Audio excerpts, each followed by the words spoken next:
Antarctica is the emptiest, coldest, and most remote place on Earth. A continent of endless white, howling winds, and silence so complete it can drive people insane. But there is something else that explorers report down there. Something stranger than frostbite or hallucinations. Presence, a figure, an extra companion that appears only when someone is at the edge of death. It's called the third man phenomenon, the eerie sense that someone is walking beside you, guiding you, even speaking to you, when no one is actually there. Is it real? Psychologists say the third man is a survival mechanism. The brain splitting itself into two to help someone push through extreme stress, loneliness, exhaustion, or hypothermia. According to them, it's just the mind trying to keep itself alive. But paranormal researchers say otherwise. They say the phenomenon is too consistent, across too many cultures, in too many life or death situations, to be dismissed as imagination. They believe these companions are something else. Guardians, spirits, echoes of the dead, or maybe something older that watches the frozen continent. Tonight, we'll explore the strangest, most chilling third-man encounters in Antarctica and the hauntings connected to them.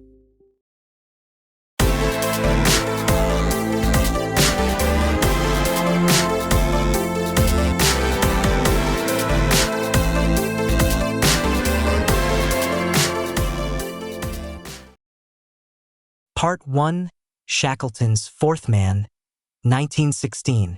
Our story begins more than a century ago, with Sir Ernest Shackleton and his doomed endurance expedition. In 1916, Shackleton and two companions, Frank Worsley and Tom Crean, were fighting for their lives. Their ship had been crushed by ice, their crew stranded, and the only hope of rescue was to sail a tiny boat through the stormiest ocean on Earth, and then cross an uncharted island on foot. For 36 hours without sleep, food, or shelter, they marched over lethal glaciers in total darkness. And during that march, something walked with them. Shackleton wrote, "It seemed to me often that we were four, not three." He didn't mention it aloud. But weeks later, Worsley and Crean both privately admitted they felt it too. The fourth man, a silent companion, a guide through the cold. None of them ever saw it. None of them ever heard it. But all three felt it. And that was the first major case of the third man phenomenon in Antarctica. Part 2, Alan Parker's Whiteout Encounter. Fast forward to 1968. Antarctic worker Alan Parker is caught in a deadly whiteout, the kind where sky and ground blend into one blank void. People die just meters from shelter because they can't see where they're going.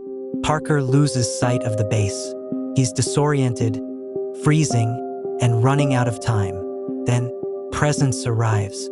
Not a voice exactly, not a vision, just a someone beside him, calm, steady, guiding him. He feels nudged to turn left, then right, then forward. Step by step, he follows this invisible companion through the blinding storm and walks straight to the base door. When he reaches safety, the presence is gone. Part 3, Peter Hillary's Phantom Ski Partner, 1998. In 1998, mountaineer Peter Hillary, son of the legendary Sir Edmund Hillary, embarked on a 900-mile ski expedition to the South Pole. Days blurred into weeks, a white horizon with no features, isolation, exhaustion, and silence. And then, someone began skiing beside him. Peter described it clearly. He felt the presence of his late mother, who had died years earlier in a plane crash. Not a memory, not a hallucination, a companion. He said her presence kept him going through moments when he felt he couldn't continue, as if she were guiding him across the ice. Part 4, Bancroft and Arnesen's Aura, 2000 to 2001. During their 94-day ski across Antarctica, explorers and Bancroft and Liv Arnesen experienced something similar. For weeks they battled whiteouts, frostbite, and a landscape so empty it barely felt real, and later said, "Some people would call it spirits, others a presence. It appears when things are very difficult." She called it a third man aura, something that wasn't either of them, yet was with them. Part 5, the ghosts of Flight 901 at McMurdo Station, 1979 present. The third man isn't the only strange thing in Antarctica. Some presences aren't there to guide people. They're there because they never left. On November 28, 1979, Air New Zealand Flight 901 crashed into Mount Erebus, killing all 257 people on board. The wreckage still lies on the mountain near McMurdo Station, Antarctica's largest research base. Ever since the disaster, strange reports have surfaced. Footsteps in the snow outside at night, doors opening and closing in empty buildings, figures seen walking across the ice, then disappearing, voices echoing in the old gym near McMurdo, a sensation of being watched when alone on Ross Island. Some workers believe the victims of Flight 901 still wander the frozen slopes. Part 6. Scott's Hut and Shackleton's Hut Apparitions. Scott's Hut, built in 1911, is preserved almost exactly as the explorers left it. Inside, dishes still on the table, socks still hanging to dry, tools placed neatly on shelves, a century-old meal still frozen on a plate. Visitors say the atmosphere is overwhelming, as if the explorers never truly left. People report footsteps, voices, the feeling of someone standing behind them, shadows moving in rooms with no windows.